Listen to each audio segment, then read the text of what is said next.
Hi, I'm Tram Anh Nguyen. I'm the co-founder of CFTE, and I welcome you to the Upskilling series.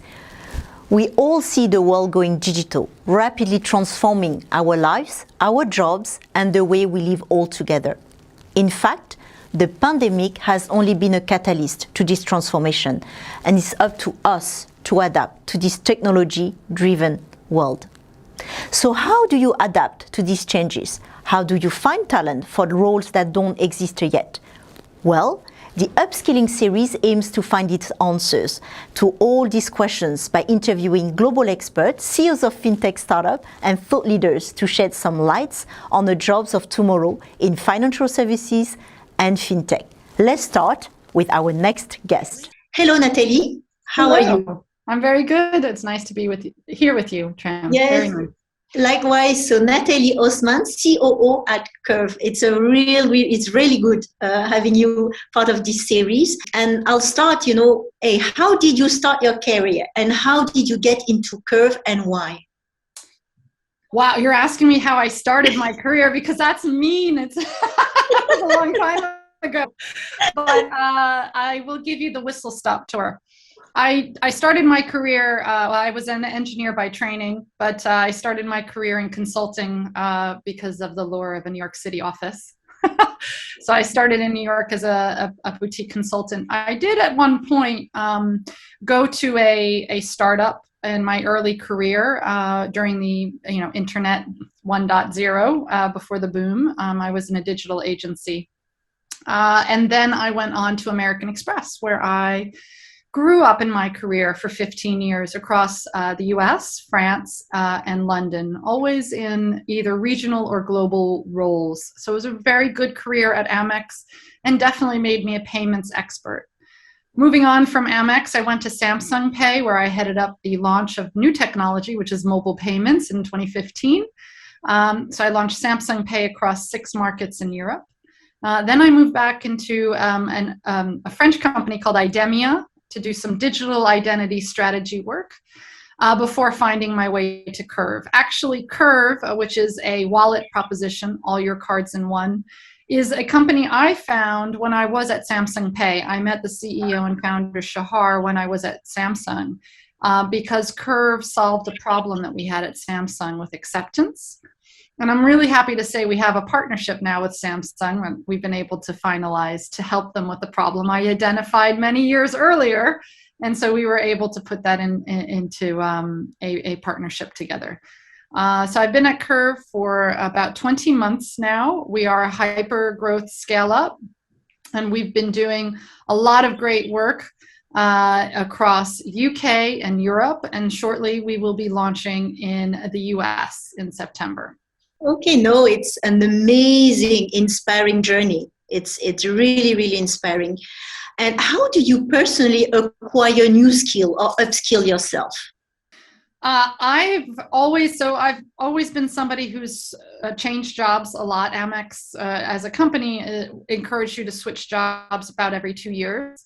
So I've done everything at Amex, from product marketing to strategy to sales to partnerships and business development. So I've really been able to do a lot of different things at American Express, and I continue to do that. So I do have a CV that shows a long-term career with one company, but shows a lot of shorter-term careers with other companies. So I keep myself upskilled by just diving in and doing new jobs. Now, the follow-up question is, how do you dive into these new jobs?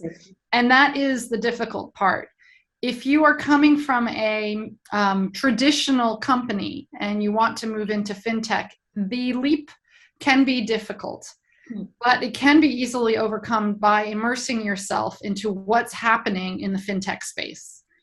I think when I see people coming into Curve from traditional companies, financial services companies, there's sometimes a lack of knowledge of what's happening in our space, and we are hyper aware of what's happening across all of fintech.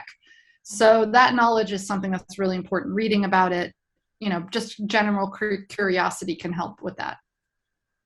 And so you're CEO at Curve. How do you upskill your team at Curve? And if you could share some successful initiative you've done to get your team members to gain new skills. So first of all, one of the things I'm most proud of is our customer experience track, I'm going to call it. So we have about 150 customer experience employees. This is an entry-level job. And these employees come in sometimes out of university, sometimes out of different industries, and you know, the skill set is one of learning, wanting to learn. And they come in, and basically after about 6 months, you're eligible to apply for jobs within Curve. What you've done as a customer experience employee is you've learned all about the product, you've learned all about the questions on the product, and you've learned where we have gaps. So it gives you a lot of knowledge as a future Curve employee. The learning curve is steep. Some people really enjoy staying in the field, and we have long-term employees who have made a career in our customer experience or customer support team, which is wonderful, and we encourage that, and they've been growing up and you know, growing out teams and experience. But many others are going into other parts of the business. So we have virtually every part of our business, including our engineering department, that has people from our customer experience team who we've been helping internally to upskill based on what they've proven they've learned in the job, and what, you know, what their interests are at Curve. So that's one of the programs I'm very proud of at Curve. And what's the most challenging aspect of upskilling a team at Curve? I think it's a lot of investment on our part if we need to invest in upskilling our existing employees. Another example that I can give you is we have a real need for more engineers. And when I say engineers, I mean coders. So if anybody is interested in learning to code, that's very, very good. But the coding skill that we look for is Golang. It's a language, it's a new language. And so for an engineer, it's very interesting to learn a new language. And we usually find that Java skills are very helpful to languages similar, just in terms of, for those out there who might have those skills. But it takes time to learn the new language. So productivity is not as high. So I think that's a really hard one for us to balance. It's very hard for us to find Golang engineers. So now we've had to stretch and say, okay, if you have other programming languages, we're happy to help upskill you in Golang. But we recognize that slows down the amount of time it will take before that employee is fully productive. And for us in a fast-moving environment, that's a really hard balance for us. So it does, you know, put a lot of pressure on the system, but that's what we have to do in order to get the right people in place. And for us, just another interjection, the right people for us doesn't just mean you have the right skill set. Means that you are able to work nimbly, fast, learn at pace, learn while doing the job, and being really, really open to what I can call the Fintech chaos in a way. You know, we do turn and twist quite quickly in order to meet our objectives. So you have to be very flexible in you know, being able to change direction or course correct if you need to. No, thanks a lot. And following on my previous question, any advice to fellow leaders on upskilling the organization? How to transform and grow people at Curve? How do you do that? I mean, look, we have a career growth framework that we have in place. So we explain for every employee and every team, let me put it that way. We explain, okay, here are the different levels within organization, and these are the skills we expect for you if you're at level 1, and this is how you need to grow to be at level 7. And in order to upskill employees, they need to understand what the path is. If you don't have that pathway written for them, then you're not giving them the direction that they need. And everybody wants to grow in their jobs. I don't know anybody who says, I just want to stay the same and not learn. And if that is what you want, Fintech's not for you. But, you know, this is what we can provide. We can quickly upskill somebody right through the path, as long as they're getting through those skill sets and understanding what they need to do. And then we go through that with them. So we're very, very prescriptive about what you need to do in a role. So I would say that's very important, the path. So what are the jobs that Fintech are hiring for today? Yep. So for us, and I have on my screen, I have our career website. So it's www.curve.com/careers. That's all of our jobs that are open. Data and machine learning is the top one that we have right now that we're looking for. We're looking for a behavioral economist and a user researcher, for example. You know, how do users use our site? How do we poll them? How do we understand how they're going to be using our products and services? We also have quite a number of senior data engineer roles, product analyst, user research analysts. So these are all very data intensive roles. So these are for number people. Doesn't, you know, statistics is good. Doesn't mean you have to have that particular skill, but you have to be very, very familiar with how to use data and how to use data software. As I mentioned, our customer experience team, we're always hiring there. We always have a lot of hires. Product people, product designer, product manager, design ops, content designers, UX designers. Those are very, very important positions for us. I talked about the Golang engineers, very important. Right now, our finance team is being built out. We have a lot of finance roles, group finance manager, finance accountant, pre-qualified financial accountant. So, you know, junior and senior levels. We are looking for growing out our people operations team. In old language, that's HR. So we have a bunch of HR, different type of HR people. So, you know, and then, you know, regulatory counsel, business development roles, procurement analysts. So, you know, there's a variety of roles. We're in hyper growth and we're hiring for a lot of people right now. No, it's good. I wanted to ask you which ones are jobs that didn't exist a few years ago, but I think you name a lot Yeah. of the jobs that didn't exist, you know, even 5 years ago or less than that. So could you tell me which ones can be easily transferable from traditional financial services to fintech? And if you had to name 10 of them? I mean, business development. If you're a business development person, very transferable. Finance, very transferable. We filled the team, but we were hiring risk and compliance people quite a bit at the beginning of the year. Very transferable skills. You know, going into the engineering side, like I said, you know, if you have some traditional programming language skills, that helps. We were hiring quite a few project managers, program managers. Those are traditional skills. So there are quite a few. You just need to look for the jobs. And I would recommend you go either to the job board sites, but also to the fintechs that you're interested in. And the other thing I really need to mention, because this is a fault that I see a lot, please know and at least have downloaded the app for the fintech that you're going to interview at. It's an instant, you know, axe if you haven't even downloaded our application when we're interviewing.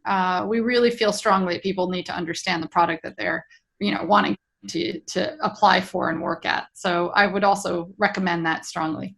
And what are the requirements for this job, which means that what skills are the most sought after for you?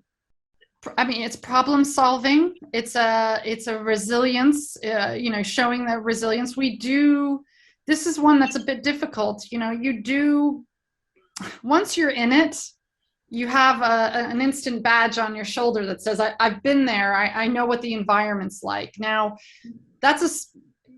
it's starting to be a small environment, if you see what I mean. It's not like I can go off and take a look at, you know, hiring. It's a small pool is what I mean. So we're hiring so much and the other fintechs are hiring so much that we need to pull people in that have different backgrounds. So a willingness to learn, a curiosity, having been well read on what's going on in the industry goes a long way. We have at CFT a lot of people that are coming from finance background, 10, 15, 20 years of experience, and today they are looking to get into fintech. So what would be the best piece of advice to a finance professional who is looking to get into a fintech startup and more specifically in the world of payments? So I'm one of those with that much experience under my belt. So I understand fully the concern. I was lucky enough to have gotten a high-paced, high-growth job when I went to Samsung.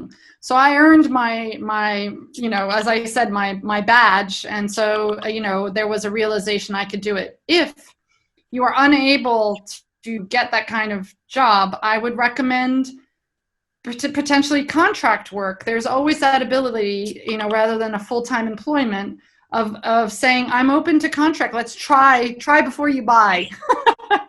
You know, and you might find that some fintechs are interested in that.